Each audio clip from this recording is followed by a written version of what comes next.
Wat is God se plan vir jou lewe? Ja, God se plan is dat ons gered moet word. Jesus het aan die kruis gesterf vir ons sondes, maar baie meer is dit. Ook vir genesing, ook vir emosionele herstel, vrymaking, bevryding, reiniging en ook heiligmaking. Waar is God? Die Bybel leer vir ons God sit op sy troon en Jesus het opgevaar hemel toe en hy sit aan die regterhand van God die Vader. Wie is op die aarde? Die Heilige Gees is op die aarde. Jesus het beloof, daar in Johannes het hy vir die disippels beloof.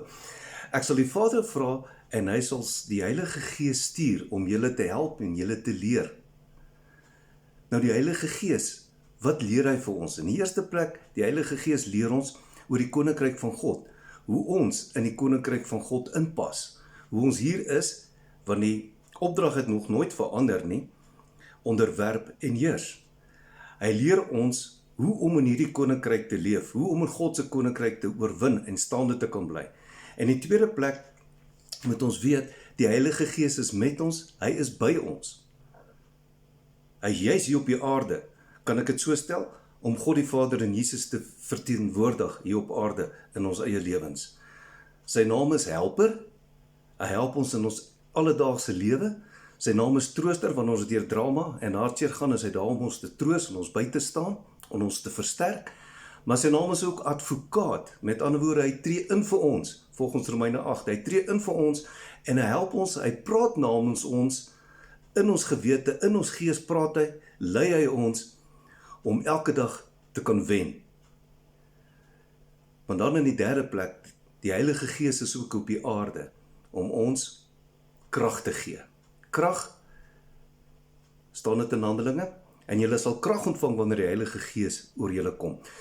So hoe is dit, wat is God se plan? God se plan is dat ons in Jesus se opstandingskrag kan leef elke dag. Met ander woorde, om God se dinamiese krag in ons binneste te hê, om sy Heilige Gees energie uit te straal na mense om ons, om God se liefde uit te straal. Maar dan ook, nie net sy liefde en sy krag nie, maar ook om te staan, te heers en praat met sy gesag, autoriteit, in sy sterkte, in sy mag. En dit is wat God se plan van jou lewe is. Ja, dat jy uit genade gered moet word deur die geloof, maar ook dat jy met sy Heilige Gees vervul word, sodat jy kan 'n oorwinningslewe lei. Ou Testament, onderwerp en heers. Soos ek sê, God se plan het nog nie verander nie, sy wil het nog nie verander nie. Sy wil en sy plan is, laat Nuwe Testament, julle moet konings wees en priestersdom. En dit is wat God wil hê, laat ons staande bly in hierdie wêreld, meer as oorwinnaars sal wees, want dit is waarvoor jy hier op hierdie aarde is, in God se koninkryk, om te onderwerp en te heers. En daarom word ons gered, om nie net deel van die koninkryk van God te word nie, maar hy sê dit is tot aanneming van sy kinders. So jy is 'n koning, 'n priester en 'n kind van die allerheiligste God.